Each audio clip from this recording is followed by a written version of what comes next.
start making this centerpiece. It's actually quite easy. You just need a chicken wire inside, and if you don't know how to place a chicken wire, you can go always to my online school, the Heartful Floristry, and you will have more details about how to do a centerpiece in more detail. But for now, we're just gonna start doing this centerpiece. We're gonna place some foliage, and then we're gonna do a little bed, the initial stage of flowers, some focal flowers, and then soft movement. And this is the main arrangement of our table. After, we're gonna create some little bud bases to have that complementing our table. And at the end, we're gonna add some fruit just to make this look very beautiful, very lush, and really celebrating life with this table setting.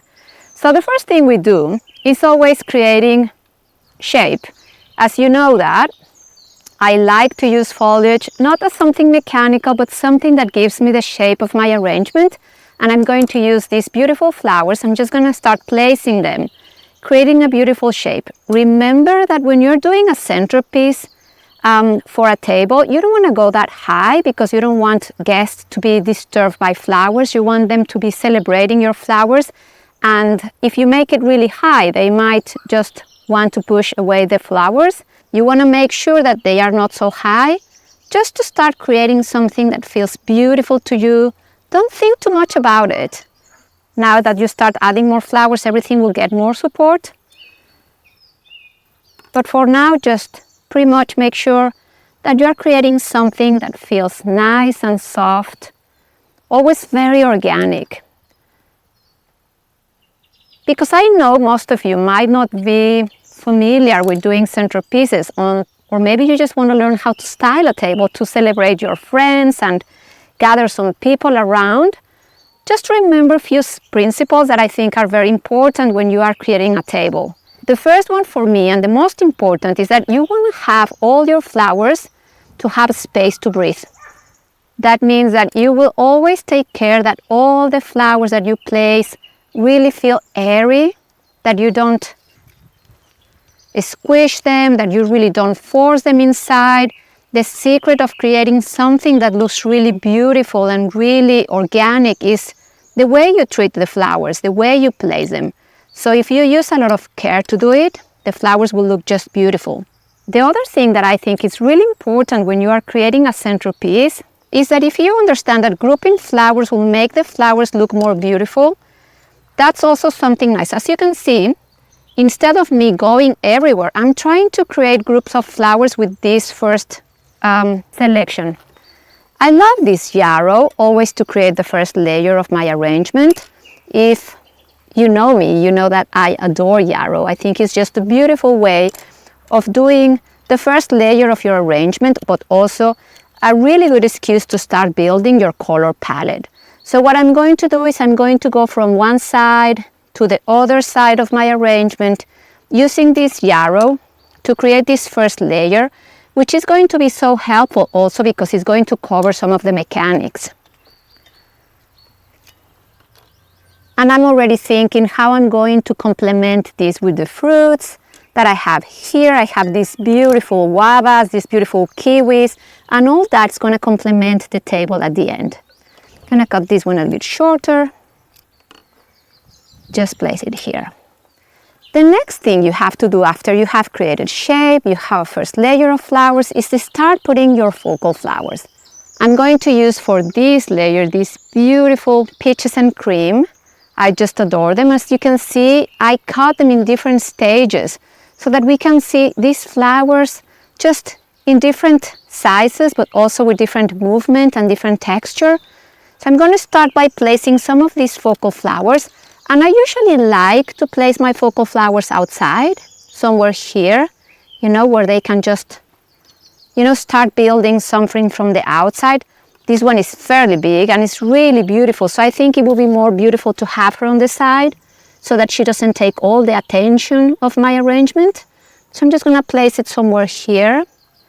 And then I'm going to grab more of this beautiful peaches and cream and just go all the way creating layers of flowers. Again, if you have never done flowers, don't freak out. This is very easy. You just have to remember that the most important thing is that you don't squish flowers. Also, if you are new, don't cut them too short. That's usually a mistake of people that haven't done flowers ever. So that's, you know, like sometimes I see people cutting them very, very short. Try to measure them first before cutting them, and then just place them in a place where you feel they have their own space to breathe, so that you really allow them to look, each one of them, beautiful inside your arrangement. I like grouping things, so as you can see, I'm creating this group of flowers around here, and I'm just gonna turn it around, do the back of my arrangement. And when you're doing a table, I think it's important to think if it's a round table, if it's a rectangular table. I'm thinking about this for a rectangular table, so I'm just gonna give a little bit more attention on the front here and maybe leave the sides a little bit more empty, because the sides are gonna be complemented with these bud bases that I'm going to add. When you have done that, maybe you wanna shift to another flowers. I love Astromelia. This is a very easy flower to find. This is something that you will find absolutely, I think every single market might have Astromelia. And it's a very underrated flower. I think people think it's very common. But if you let it open, can you see I really left them open for a couple of days. It's really beautiful. It looks like a tiger lily, and I just adore them. And again, what I'm going to do is just go from one side using these Astromelias to complement my arrangement. So always remember, maybe I'm too used and I know how to cut them, but if you have never done this before, try to measure them a little bit. You know, you can always take them out, cut them a little bit more again, and then place them. The idea to create movement is that you have really different layers. If you give all the flowers the same level, you will never create the sense of movement that you want to create. And it's very easy. Everything in nature grows in different layers. When you go to a field, when you go to a garden, all the flowers have always their own space to breathe, and that's what we want to do in here. So I'm going to place this Astromelia lower here, turn this around for you so that you can see. And I think I need a few more. So I'm going to cut these ones, and if you can see, maybe I'm going to divide this in two so that I can have different levels. I'm going to use this one, the short one, to go quite deep inside my arrangement. Start also covering the mechanics and creating this river of color. And this one in the front in here. And I'll show you in a little how it looks. And two more, just because they're so beautiful and I just adore how open they are. I really like the stripes, and I think they really are easy flowers to find. So sometimes we see some flowers and we are so used to see them that we don't really pay attention to the beauty of those flowers. So I just really think Astromelia is one of those flowers that some people don't like because they find them too common, but they are absolutely adorable. And once I've done that, I'm going to grab a second flower. I think I really want to use these dahlias. This year, this variety is one of my favorite. I just really adore them. I think they look like fairies dancing in the garden. I just really love the movement. And always, the last layer is about creating movement, creating this delicious movement in your arrangement.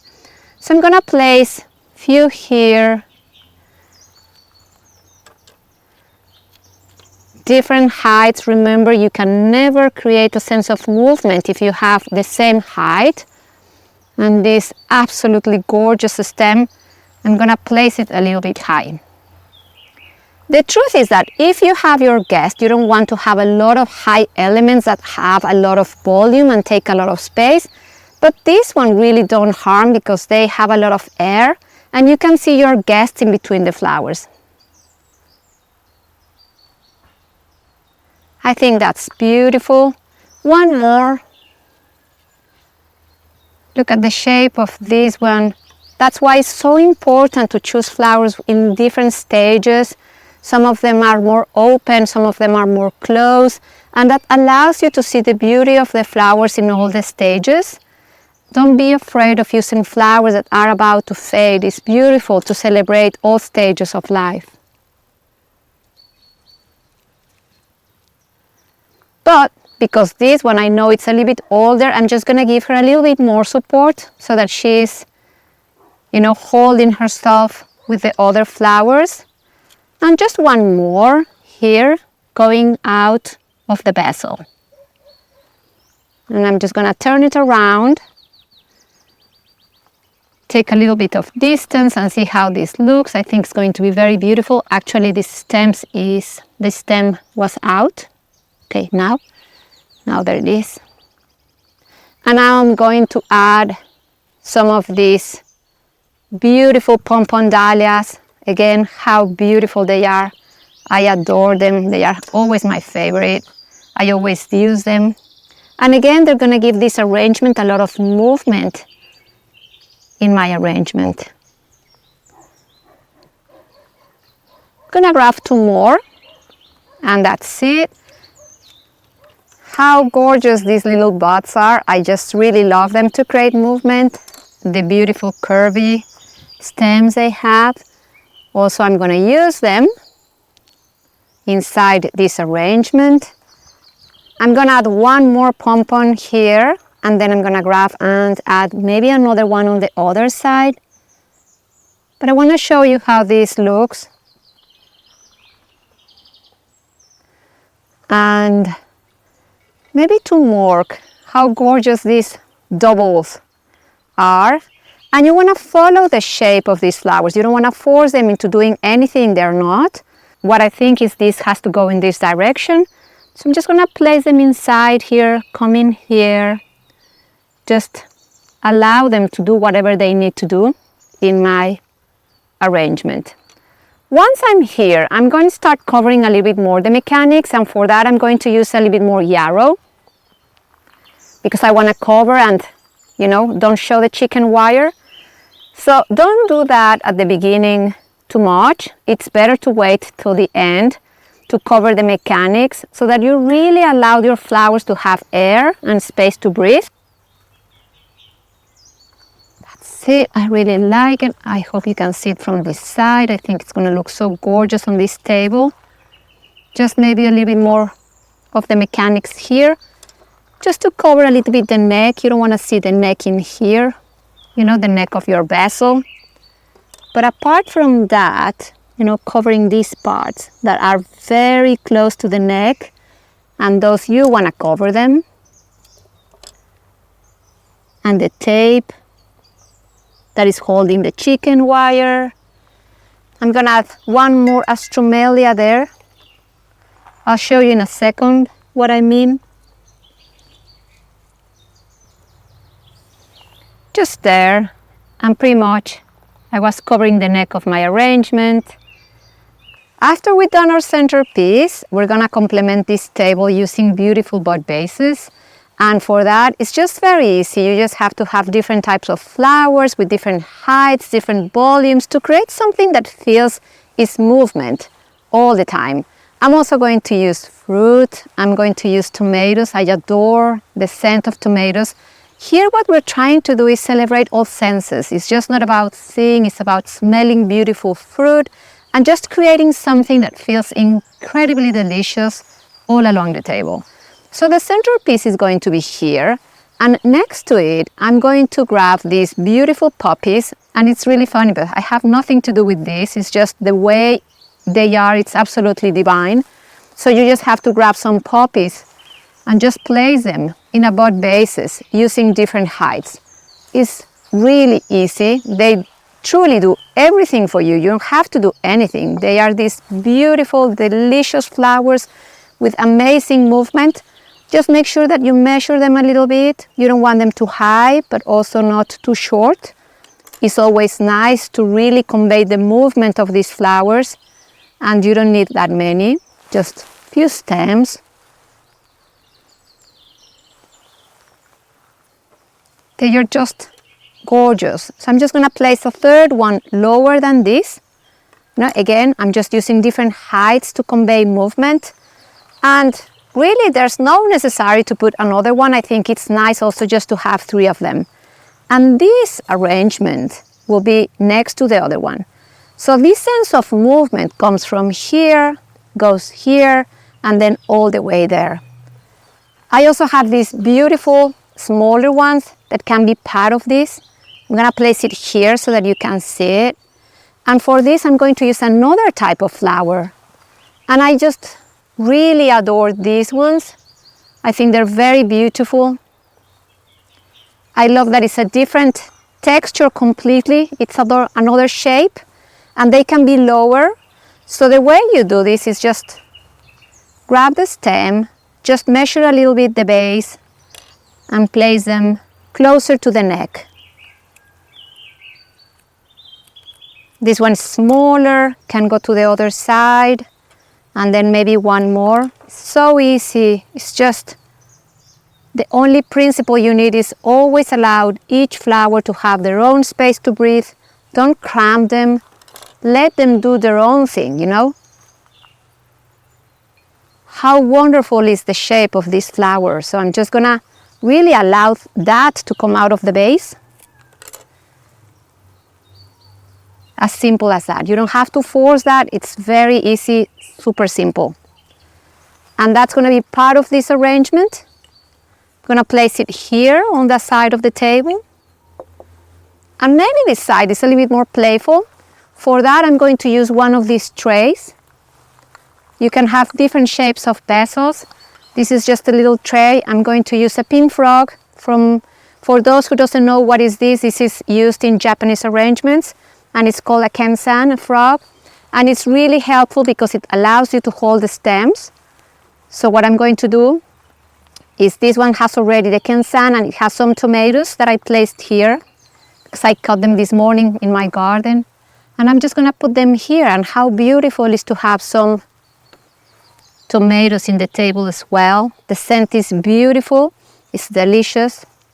And maybe you want to complement this with something else. And for that, maybe we want to go for something with more volume, or maybe something lighter, or maybe another repetition of the elements here can go in the small one.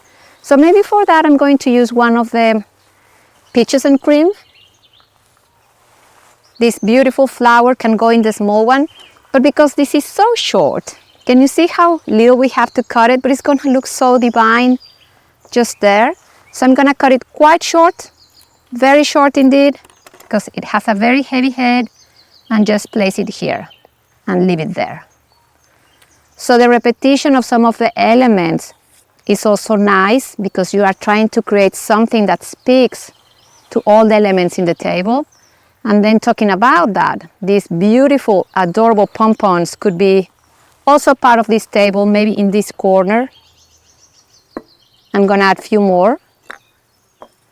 Just place them here. I'm going to put these tomatoes here for now. And add a few more of these beautiful flowers into this vase. Take advantage of all the movement that I have here, because the ideal thing in a table when you're doing table styling is that you really make all the elements talk to each other. So you are not thinking about individual things, you are thinking about a complete composition that goes from one side of the table all the way to the other side. This little tray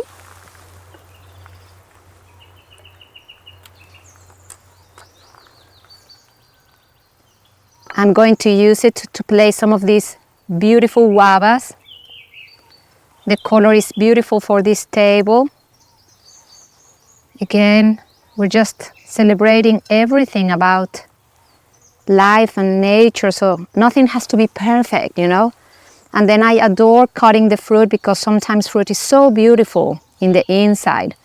And you can just make it be part of it, you know. Just here, maybe another one just there. Try to be as natural as possible, but of course we are making an effort to stage this beautiful. And look at these golden kiwis, I love them. And how incredibly nice they look with these tomatoes. So it's always nice to leave one of the fruits closed, maybe one of them open, you know. So all this is celebrating life, and then we're gonna add the napkins, and we're gonna add also the candles are very important where we are creating a table, especially if it's going to be at night. This is a day arrangement, so this one doesn't need any candles. But imagine you're doing something and you know that your guests are going to be there sitting for a long time, and then after you want to light the candles, so it's nice to consider that, because it's always so delicious to have that in a table. It makes it look very romantic. And then finally, I'm just going to grab some of these guavas, put them in the other side of my table. These two, I'm going to grab one here and put a flower, maybe one of these one here and put another type of flowers, and then scatter some guavas along the table, because they smell so delicious and they are so beautiful. I'm gonna cut two more because I love seeing the inside of the fruit. Just place it here. And these arrangements can be very, very easy. I think I need something more airy, something more beautiful, maybe more delicious, more, just fresh. So when you have something like this, you can just put them together with your hand like this, the way I'm doing this, just to see what is the movement on this stem. Get rid of the things that are not very beautiful and just cut them, and then you have something as simple as that you can place inside this little vase and allow them to flow when you do that. I'm gonna grab a few more of these. And again, what you're doing is, it's very easy, you don't have to go stem by stem. Just hold them with your hand. I'm removing the ones that I think they're a little bit damaged, but I think all of them look beautiful. And then just pretty much cut them, quite short, just here. Go inside your base, hold them from the bottom, go inside here, hold the other ones and place them, and create this sense of movement here. And all these very airy elements add a lot of beauty to your table. Just gonna grab here. This is going to be somewhere here. And a few more guavas on this side. Gonna put this one down to see how the table is looking. I have one more little arrangement to do. And for this one, we can use some astromelias. They're very divine, very beautiful. You don't need that many, you just need few stems. And just, again, let them do their own thing. You don't have to overthink it. Just allow each one of them to have their own space to breathe. And that's beautiful. So, of course, all these elements are important, but you have to think what is going to complement these tables in terms of tableware. And for that, how beautiful is to use this glass, We'll use this glass, which is absolutely gorgeous with the colors. It's just beautiful. We're gonna use this cup. You'll see that. And the napkins are so important, They will really match the colors of this table styling. We have also chosen this very beautiful table mat. How gorgeous is that? And again, it's complementing every single detail that we have here.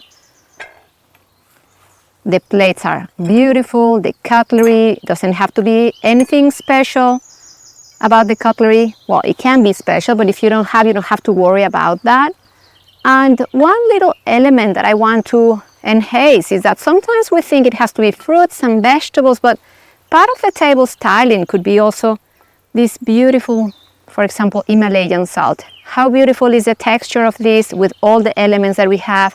And you could have them placed inside here, maybe with a little grinder next to it so that people play with salt or they can add that to their food. It's just so many beautiful things in nature to play around when we're talking about table styling. This is just about you celebrating the beauty of life and the beauty of nature. And what we're gonna do now, if you felt a little bit intimidated by the fact that you don't know how to make a centerpiece or you don't have time to do this, we're going to do one table that is very easy. We're just gonna use single bottles, single stems, using different heights, different textures, different types of flowers. That's going to be a very simple way of doing a table styling. that's what we're gonna be doing after this.